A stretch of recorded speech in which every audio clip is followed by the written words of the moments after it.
get ready to see clients with me.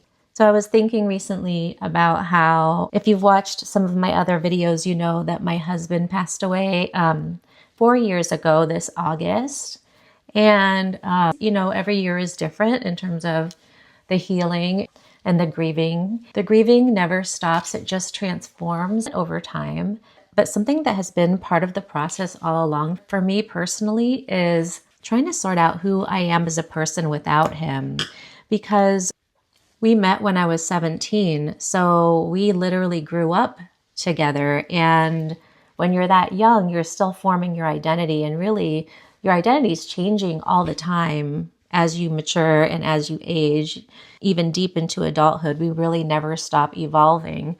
So by the time he passed away, so much of who I was as a person was interlaced with who he was as a person and also who he needed me to be. So after his passing, it really became more and more clear to me that I had to figure out for myself who I was without him. And in the beginning, that was a really painful process because I didn't want to have to exist without him. So I think I was a little bit in a resistant phase, not wanting to do that work. Over time, it just became more and more clear that that was a necessary part of the process, and one that I'm still continuing to this day. In the early years, it was as practical as asking myself, what shows do I still like? What shows do I want to spend time watching? And interestingly, what I found is that I really don't even like to watch TV. What you want to eat for dinner, that totally changed because now it's like every night can be girl dinner for me. And if I don't want to have dinner, I don't have to. Where that would have been unheard of when he was still here. Many of the videos that I post on here, I wouldn't have posted if he were still alive as well, simply because the parts of myself that I started to access after he passed were aspects that I think he would have been very uncomfortable with, such as different takes on spirituality and stuff like that. But what that got me thinking about is how this is not unique to someone who recently lost a husband, that everybody to some degree has shaped and molded themselves into a form that is primarily about fitting in or pleasing other people. And I feel like part of the healing process as we age, as we grow, is to start removing some of those layers of ourselves and coming into deeper and deeper alignment with who we really are as individual people. And the way that we often do that is by paying attention to how we feel in certain environments, how we feel around certain people. Do we feel as though our energy can be expansive and full, or do we feel like we have to constrict ourselves in order to stay in certain relationships? Our bodies will let us know when we're out of alignment with who we are or with who we're becoming.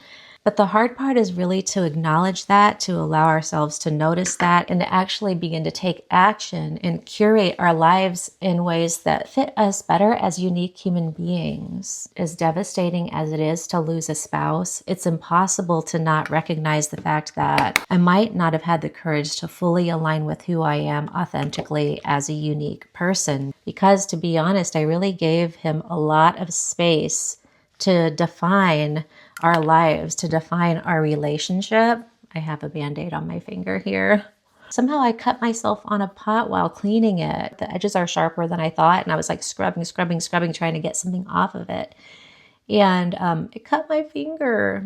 Anyway, if you have any people-pleasing tendencies like me, you know what I'm talking about, that we can tend to allow other people's preferences and emotions and needs to take up way more space in our life than we give ourselves. So I feel like some of this healing process has been about allowing myself to take up more of that space. And so, of course, then it becomes about boundary setting. Because even though he's gone, and it did open up a lot of space in a painful way, it still really took me a while to give myself permission to occupy that space. So I guess I'm wondering how this resonates for you, how this might show up in your life, because something that I think about is the fact that when you lose a spouse, or even if you get divorced or something like that, you're suddenly able to sort of marinate in your own energy a lot more than you used to be able to, just because you're not sharing that physical space with somebody anymore.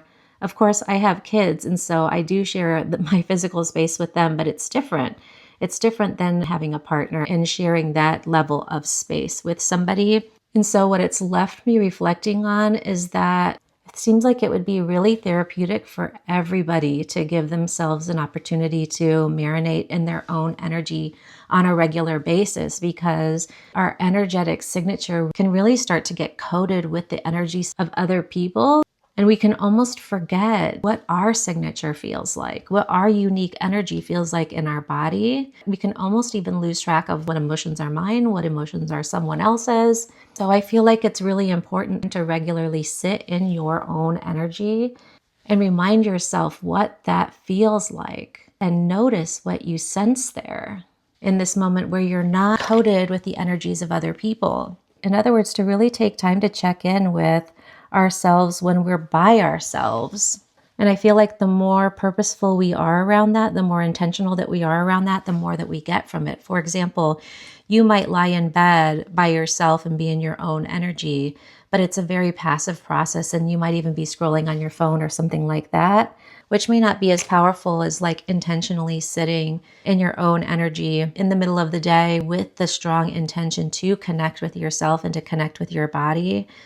I don't know. These are things that I've just been thinking about in terms of experiences that I've had in the process of really sifting through and trying to find the pieces of who I am as a person. I feel like this is something that's really applicable to everybody. The ironic thing is that when we are really in touch with our fullest self, that's when we can really be of the greatest benefit to other people.